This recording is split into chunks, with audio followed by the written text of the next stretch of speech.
Le débat d'orientation budgétaire est certainement l'un des moments clés de la vie du conseil municipal. Il détermine les grandes orientations que se donne la commune pour les années à venir. Il s'est déroulé cette année lors de la séance du 21 mars. Force est de constater que les orientations que la majorité a présentées ne lèvent en rien les doutes que nous avons exprimés depuis le début du mandat et que de nombreuses propositions que nous avons émises restent tout à fait ignorées. Nous formulons ou reformulons ainsi 4 commentaires sur la nécessité d'améliorer la qualité du rapport et du débat d'orientation budgétaire, l'obligation de rétablir la capacité d'autofinancement de la commune, l'inévitable recours à la fiscalité et l'intérêt de réorienter les investissements envisagés.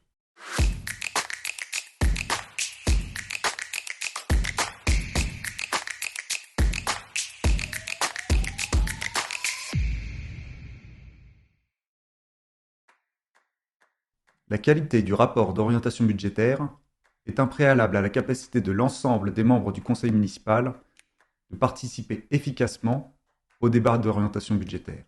Comme nous l'avions demandé lors du vote du règlement intérieur, nous notons de nouveau l'envoi un peu plus précoce du rapport d'orientation budgétaire aux membres du conseil en amont de la séance.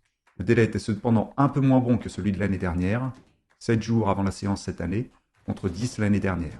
Nous ne pouvons qu'inciter à maintenir un délai précoce, voire à l'améliorer. D'autre part, nous devons une nouvelle fois exprimer nos regrets sur la qualité du document transmis. Il est en effet rempli de coquilles, d'erreurs et d'informations erronées.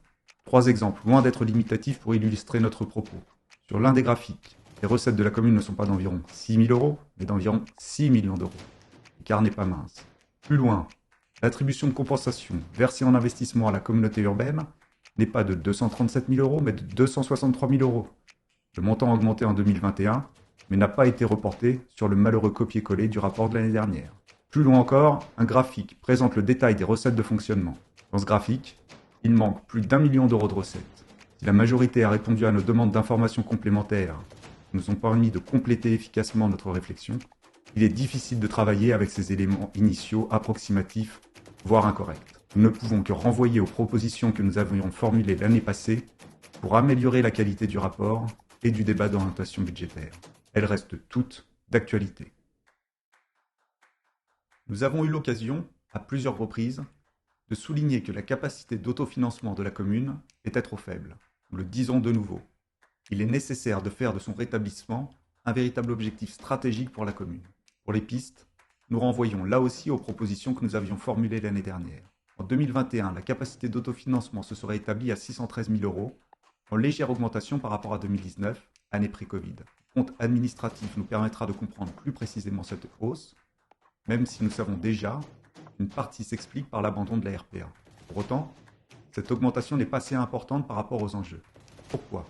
Parce que ce niveau d'autofinancement, aux alentours de 600 000 euros, est tout juste suffisant pour couvrir le paiement de l'attribution de compensation courante à la communauté urbaine Grand Paris Seine-et-Oise de 263 000 euros par an, le remboursement de l'arriéré d'attribution de compensation de 54 000 euros par an de 2021 à 2025, le remboursement de l'emprunt pour le cabinet médical de 32 000 euros et le maintien du patrimoine communal d'environ 400 000 euros par an selon les chiffres de la majorité, soit environ 750 000 euros de dépenses d'investissement annuelles obligatoires. Surtout, le niveau d'autofinancement est trop faible, parce qu'il ne permet pas d'envisager d'autres investissements sans un recours à l'emprunt important, et surtout, une hausse de la fiscalité pour rembourser le dit emprunt. Or, la majorité continue d'annoncer son projet de nouveau gymnase, dont l'importance se traduira par de l'emprunt et une hausse de l'imposition, qui a été confirmée par le maire durant le conseil municipal de juillet. Au vu de l'importance du sujet de l'autofinancement, il est regrettable qu'aucune réflexion sur les dépenses de fonctionnement ne soit abordée en conseil municipal de manière plus rigoureuse, en particulier sur les dépenses liées aux charges de personnel qui ne cessent d'augmenter malgré le transfert de personnel à la communauté urbaine Grand Paris Seine-et-Oise, sur les dépenses liées à l'énergie, dans un contexte de reprise d'une inflation forte, sur la prise en compte de nouvelles mesures annoncées par la majorité dans le domaine de la sécurité et de la tranquillité publique. Ces réflexions doivent intervenir préalablement à toute autre réflexion sur les ressources. À ce stade, nous précisons que la progression du fonds de roulement annoncé pour 2021 n'est pas due à une amélioration de la situation financière de la commune, puisque l'autofinancement a peu évolué, comme nous venons de le dire.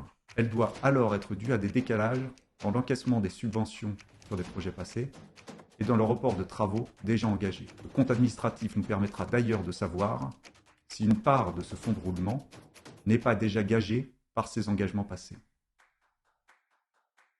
Le maire a annoncé que les Magnanvillois seraient heureux cette année de ne pas constater d'augmentation de la fiscalité acquittée pour leur commune. Les Magnanvillois auront du mal à goûter cet optimisme. D'une part, parce que cette année, la communauté urbaine Grand Paris Seine-et-Oise a instauré une part de taxe foncière à hauteur de 6%. Le rapport d'orientation budgétaire omet pudiquement d'évoquer ce point pourtant très marquant du contexte intercommunal et que le maire connaît bien puisqu'il a voté pour au nom de la commune de Magnanville. D'autre part, parce que cette année, la revalorisation des bases de taxes foncières s'établit à 3,4%, ce qui signifie que la part de taxes foncières communales payée par les Magnanvillois augmentera de 3,4% et que le produit perçu par la commune augmentera de 3,4%. Titre de comparaison, c'est la deuxième plus forte hausse enregistrée depuis 2014. Quand il a annoncé une bonne nouvelle sur la fiscalité communale, personne n'a compris qu'il s'agissait d'une hausse de cette ampleur.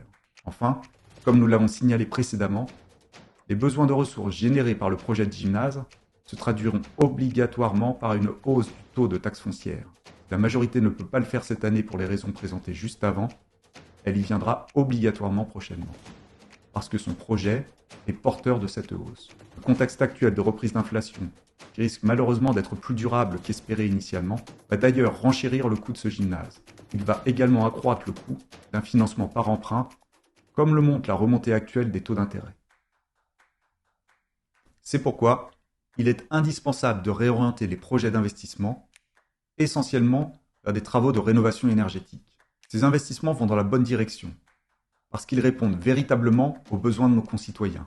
Ils s'inscrivent dans la nécessaire lutte pour l'environnement, ils contribuent positivement au redressement de l'autofinancement, de manière plus triviale, parce qu'ils bénéficient actuellement de grands plans d'investissement de la part de l'État et de l'Union européenne.